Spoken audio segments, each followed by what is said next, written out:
जय श्री कृष्णा दोस्तों, आपका हमारे चैनल हिंदी व्रत कथा में स्वागत है। जीतिया व्रत का सनातन परंपरा में बहुत महत्व है। इस व्रत को जीवित पुत्रिका के नाम से भी जाना जाता है। जीतिया का व्रत सुहागिन स्त्रियों द्वारा किया जाता है। इस व्रत को संतान की लंबी आयु के लिए किया जाता है। ये व्रत पूरी तरह से निर्जल रहकर किया जाता है। तो आइए जानते हैं जीतिया व्रत कैसे करें। हर साल जीतिया का व्रत अश्विन महीने की कृष्ण पक्ष की अष्टमी तिथि को रखा जाता है। इस व्रत को करने से संतान को दीर्घायु का वरदान प्राप्त होता है। इस व्रत को पूरे विधि विधान से किया जाता है। ऐसा कहा जाता है कि जो भी माताएं इस व्रत को पूरे विधि विधान के साथ करती हैं, उनकी संतान पर कभी कोई संकट नहीं आता है। इस व्रत को करने से संतान की बुद्धि का भी विकास होता है। इस दिन माताएं पूरे दिन निर्जला व्रत रखती है और शाम के समय जिमुत वाहन भगवान की पूजा करती है। इस व्रत की शुरुआत सप्तमी तिथि से ही हो जाती है और इसका समापन नवमी तिथि पर होता है। तो आइए जानते हैं जीतिया व्रत की विधि के बारे में। मान्यताओं के अनुसार जीतिया व्रत के दिन भगवान जिमुती वाहन की पूजा की जाती है। इस दिन प्रदोष काल में पूजा करना अत्यंत शुभ माना जाता है। सुबह उठकर स्नान करने के बाद महिलाएं साफ कपड़े पहनती है और व्रत रखती है।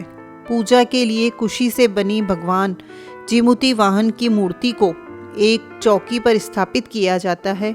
धूप, दीप, फल, फूल आदि भगवान को अर्पित किए जाते हैं। इसके अलावा सियारों और चील की मूर्ति को गाय के गोबर से लीपा जाता है। फिर मूर्ति पर लाल सिंदूर लगाया जाता है। पूजा करने के बाद भगवान जिमुती वाहन और जीतिया व्रत की कथा सुनी जाती है। ज्योतिष शास्त्र के अनुसार जीवित पुत्री का व्रत विवाहित महिलाएं पुत्र प्राप्ति और दीर्घायु के लिए करती हैं। इस दिन लोग 24 घंटे का उपवास रखते हैं, कुछ भी नहीं खाते पीते।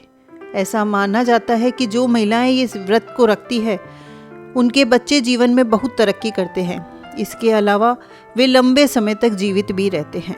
आइए सुनते हैं जीवित पुत्री का व्रत कथा। धार्मिक कथाओं के मुताबिक बताया जाता है कि एक विशाल पाकड़ के पेड़ पर एक चील रहती थी।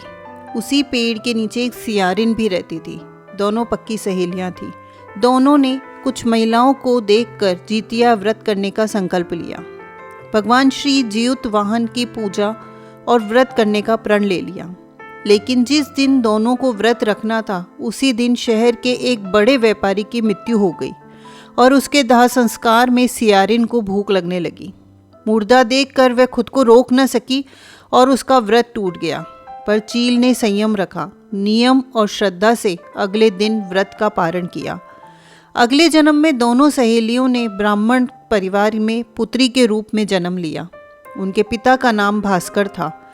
चील बड़ी बहन बनी और सियारिन छोटी बहन के रूप में जन्मी।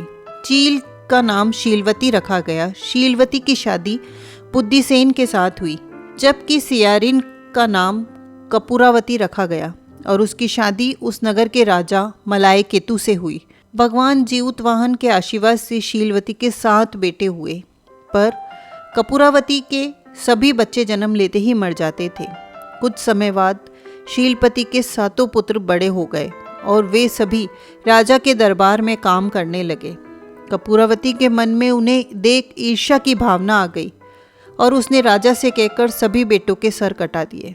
उन्हें 7 नए बर्तन मंगवा कर उनमें रख दिए और लाल कपड़े से ढककर शीलवती के पास भिजवा दिया। यह देखकर भगवान जियुत वाहन ने मिट्टी से 7 भाइयों के सर बनाए और सभी के सिरों को उसके धड़ से जोड़कर उन पर अमृत छिड़क दिया। इससे उनमें जान आ गई। 7 युवक जिंदा हो गए और घर लौट आए। जो कटे सिर रानी ने भेजे थे, वे फल बन गए। दूसरी ओर रानी कपूरावती बुद्धिसेन के घर से सूचना पाने को व्याकुल थी।